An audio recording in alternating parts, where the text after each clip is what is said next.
les 8 qui ont dont l'immunité parlementaire a été levée. ñenn ñi ils se sont retrouvés au conseil des ministres. ñenn ñi. ils se sont retrouvés au conseil des ministres. donc une levée d'immunité parlementaire jamono ji mënoo ko méngaleeg leneen lu dul procédure bu normale si ay nit yu ñuy tudd si ay yenn mbir yi. pour ñu leeral ko nag. mënuloo jël député bi. xanaa sauf en cas de flagrant délit mënoo ko dem jëli assemblée ñëw da nga koy entendre su boobaa nag da ngay violer la loi. da ngay violer la loi. te la nga doon jooytu démb di ko ŋaññi tey boo ko defee tamit ñu dut la baaraam. loolu moo si nekk y' a pas autre chose gis nga. front contre yooyu yëpp am solo def nga ak deful jàpp naa ne ku deful yomb na mu dem wane ni deful loolu kese ma fi nekk. avec les preuves nécessaires. bien sûr donc. ñi nga xamante ne tey jii peut-être ñi ngi qualifier cette demande de levée comme étant une attaque politique peut-être qu'ils sont aussi sur le. non xam nga comme on le dit donc souvent comme on dit ñu bari dañuy jàpp ni bon combat politique ngay mener. pour pouvoir gagner le combat judiciaire. mais ce n'est pas valable dans tous les dossiers. Il y a des dossiers juridiques qui se gagnent sur le terrain politique. Il y a véritablement des dossiers juridiques qui ne peuvent et qui ne sauraient se gagner sur le terrain politique. D'accord. Parce que contenu bi moo dul benn ak contenant ba du benn c'est totalement différent. léegi nag li nga xam ne moo fi nekk dañu si jëm si li nga xam moo di reddition des comptes alal guñ la joxoon ak mbir yi nga xam ne da nga si jëloon jaay doole utiliser sa influence. utiliser sa poste de responsabilité utiliser sa jege président pour mën a ni ñu koy waxee noot ay sénégalais nangu lu ñu moom wala jël alalu Sénégal li mu moom def ko sa poste. mais loolu ñu leeral ko Mamour yow bëggoo ko. non foog mu leer prof. jeex na kon. il faut mu leer naññ sax. waaw dafa war a leer kon. oui kon nañu bàyyi mu leer. alors tey jii nii c'est une personnalité comme Amadou Ba parce qu'on se rappelle tout le temps ci kàddu yi nga xamante ne le premier ministre Ousmane Sonko jotoon na ko adressé à l'ancien premier ministre que am na ay mbir yoo xamante ne. il voulait le faire mais à chaque fois moom mooy ñëw ne ko jëlal lii nga teg ko ci suuf balaa muy jëm kaw. donc le premier ministre en sait quelque chose sur les dossiers de Amadou Ba. oui bien sûr. oui mais Sonko booy Amadou Ba la woon. oui ci impôt et domaine. ak Diomaye au même titre que Diomaye. oui au même titre que ñoom ñu koy waxatee Waly Diouf Bodiang et consort. ñoom ñëpp xamante nañ de ils étaient dans le même corps professionnel. te itamit comme je l'avais dit dans le temps. Amadou Ba. am na benn interview bu mu defoon ci benn télé fii pour man c'était l'un des pires moments de sa communication. Les pires moments oui. Un des pires moments de sa communication en direction de la présidentielle. Bon quand il disait j'ai profité du système dan naa dem ba am fin du mois li sama directeur du woon am du woon am. oui oui donc voilà ak yeneen je pense que. yooyu pour man c'est ça ay erreur la peut-être que sur le plan politique lay fayu. oui mais quand même mun na créer tamit condition boo xam ne da nga naan kii war nañu saytu lu bari si gestion yenn dossiers yi gestion yeneen nangam yi pour man. de ce point de vue man je ne sais pas s'il est riche comme Crésus. oui je ne le connais que de loin.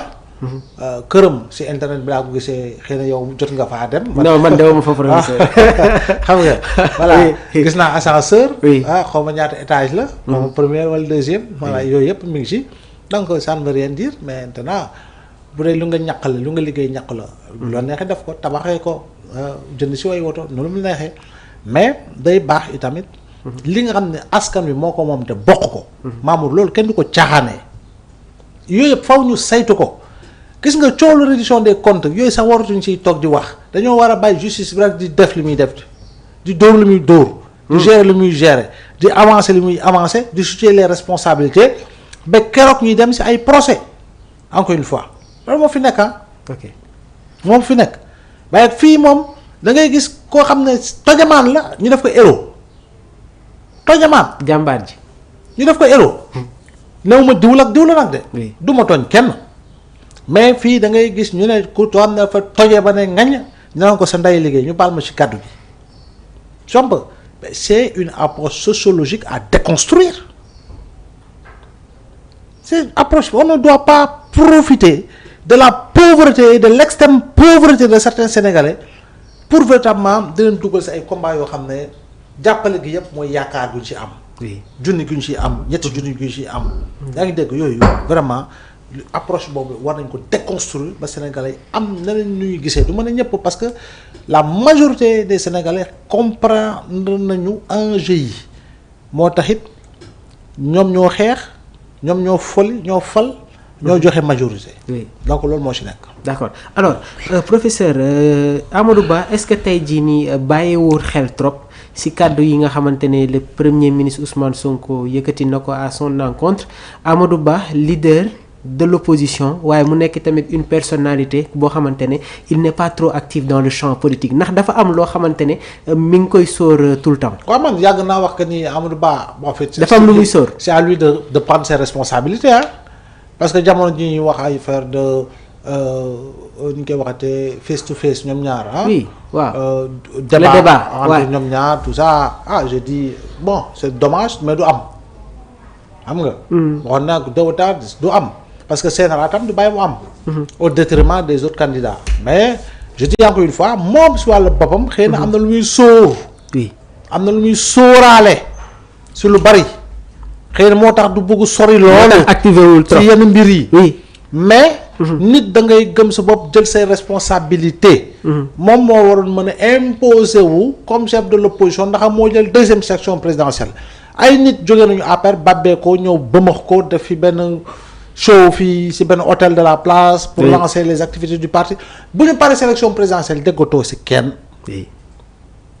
le principal leader ci boppam déggatoo ko ci li nga xam ne mooy véritablement prise de responsabilité bi ci war. néew ñu nag prise de responsabilité ak occupation du terrain politique mooy tax ñu bañ laa topp ci dara. d'accord déedéet mais am na noo war a mën a taxawee. ba pare bokk ci ñu war a rehausser le niveau du débat. yóbbu ko fi mu gën a kawe. parce que tu as été ministre des finances. oui tu as été premier ministre. tu as été ministre des affaires étrangères. tu as été candidat à une élection présidentielle. occupé presque tous les postes. voilà tu es sorti deuxième. oui tu as été aux législatives. xam nga ben quand même.